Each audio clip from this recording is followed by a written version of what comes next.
Hello beautiful people, आज ये जो वीडियो बन रहा है ये उन लोगों के लिए बन रहा है जो कैफे ऑनर्स हैं या कैफे खोलने वाले हैं, क्योंकि हम लोगों ने जो फ्रिज लिया है वो बहुत ही अच्छा है और जापानीज टेक्नोलॉजी का है। चलिए गाइस आपको दिखाती हूँ। तो गाइस ये देखिए, ये है हमारा Hoshizaki Japanese technology refrigerator which has a powerful cooling and large capacity.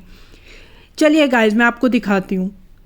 ये देखिए गाइस, ये हमने हर एक फूड को, हर एक चीज़ को बहुत ही अच्छे से कंटेनर में पैक करके रखा है। और इसका दूसरा डोर भी है जो कि मैं आपको वो भी दिखाती हूँ।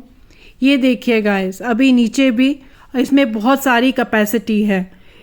इसका प्लस पॉइंट ये है कि ये डोर बार बार खोलने पर भी टेम्परेचर जो है इसका स्टेबल रहता है और इसकी कूलिंग मेंटेन रहती है।